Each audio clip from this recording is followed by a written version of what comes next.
Dan Illman, Mike Beer, race number 12 on the Jersey Shore at beautiful Monmouth Park on Saturday is the Grade 2 Monmouth Stakes for turf horses going 1 1/8 Our preview is presented by DRFTV. And while we're not sure whether Justify will win the Triple Crown just yet, we do know that you can join the Belmont Stakes action on DRFTV with free cash. Learn more, drf.com/bet.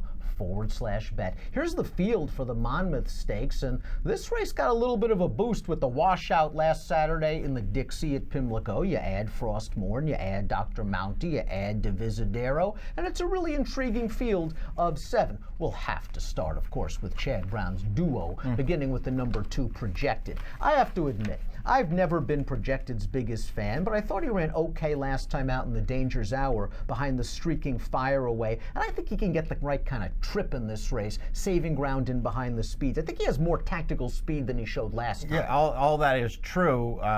You know, on the other hand, being back off the pace last time actually really worked for him, because that was a race that set up very well for the closers. Both he and Fire Away came from way out of it and closed through the stretch to run 1-2 in that race. But to your point, I think you're right about that. I mean, you can just sort of do whatever you need to do with him in a race, and he will show up, and he will run his race. He's run it every time since he's gotten over here for Chad Brown. Only 2 wins, but he's run well basically every time that Chad sent him out there, and he's just a very logical horse in this race. See what kind of price he goes off at, Dan. 3 to 1, that doesn't do that much for me. Seems a little bit light, but it is Chad Brown. Yeah. It is Jose Ortiz. Nobody gets bet like Chad. Nobody gets bet like Chad, but Chad also's got Money Multiplier, and you've got Jersey Joe Bravo taking the mount on Money Multiplier, who won this race in 2017. It's been a circuitous road for Money Multiplier since last year's Monmouth Stakes. Yeah. Last time out, he ran at Cutter. He didn't run badly at all. I have no idea what he was facing in that race. And the race at Gulfstream 2 starts back, I think, was just simply a prep to get him there. Chad had never run him at Gulfstream in the past, almost like he didn't like that turf course. True. On his best day, Money Multiplier can obviously win this race. Yeah. Why do we not like him? Yeah, you know, I guess he just doesn't win enough for me. He's a really nice horse, though. I mean, you can just sort of start picking through his lines. And Chad, you know, they tend to like to run him longer than this, but they run him in a lot of grade 1s. He can't come out on top in those races, but he holds his own every time. And as you point, he did win this race last year, so I'm not going to worry too much about the distance. This is a pretty good field, though. I think he's facing a better group this year than he did last year.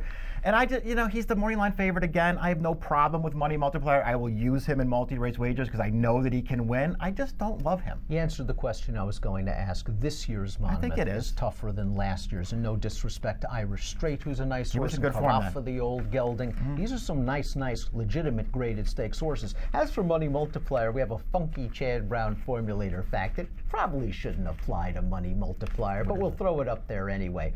Past 5 years, older turf horses, foreign shippers. Okay. Lasix on first after the trainer switch.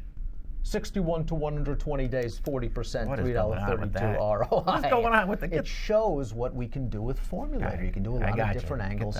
Money Multiplier. Mike, not a fan of that angle. Mike is a fan, however, of the Timeform Pace Projector, and I am a fan of the horse that Timeform has on the lead, or at least sharing it. The number 5, Force the Pass. Force the Pass was one of the best 3-year-old turf horses in 2015. Winner of the Belmont Derby. And he came back in 2016. You know, he didn't win, but he ran some really top-notch races that year. Unfortunately, something happened. He disappeared for a long time. I was stunned to see his name in the entries in the cliffhanger, and it was nice to see that this horse still has some moxie, beating the aforementioned Irish Straight.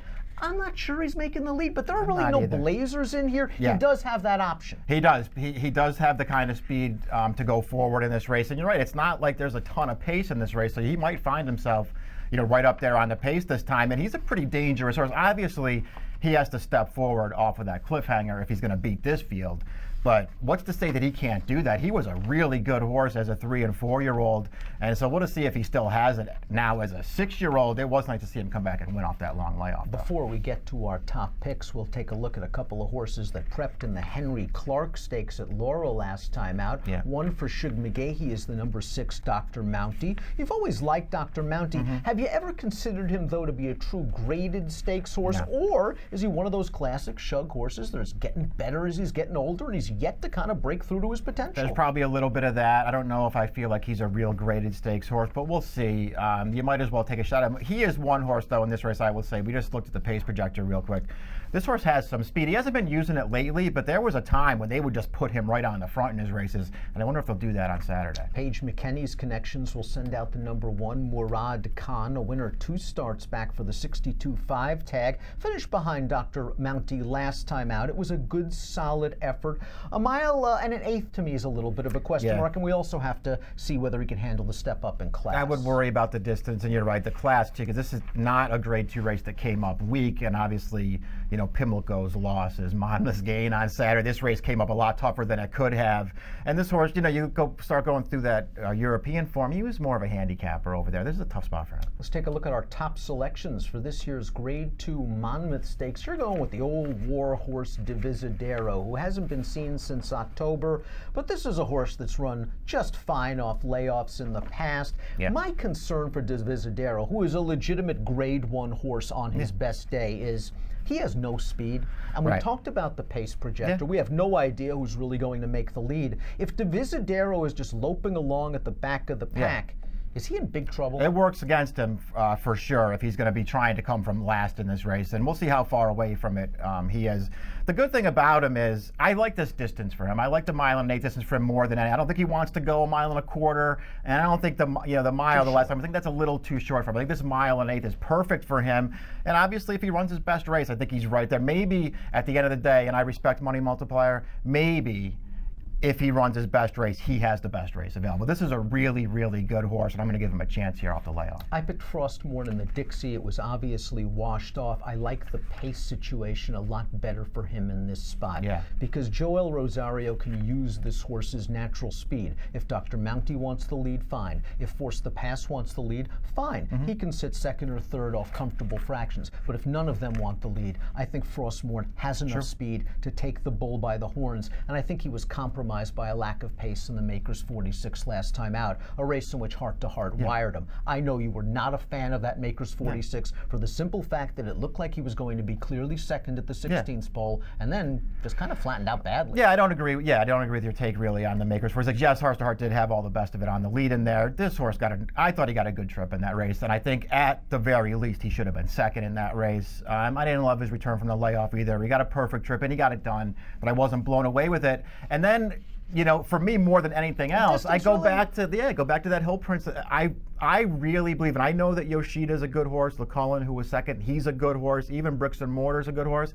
I think that 9 furlongs got him beat in the Hill Prince. He had a clear lead in the stretch of that race, got the jump on all 3 of those horses, and they all came and got him at the end. I don't think he really wants to go this far. That's a good point. He won the Kent against much weaker horses. Much weaker. He was impressive at that day. 4 starts back, and that Hill Prince did precede the layoff, so maybe something physical happened to him in that race, during that race. It's an interesting point, and I'm hoping that a slow pace kind of narrows that gap a little bit. I think he'll be in control turning into the stretch. Whether he can hold off a closer like Divisadero, we'll find out. You go 4-3-7-2. I go 7-3-4-2 in the Grade 2 Monmouth Stakes on Saturday. Again, you can bet it with your own DRF Bets account. Please sign up. Join the Belmont Stakes action in a couple of weeks with free cash as Justify goes for the hallowed Triple Crown. Learn more at drf.com/bet. Approximate post time for the Monmouth at Monmouth, 6:29 Eastern. Best of luck.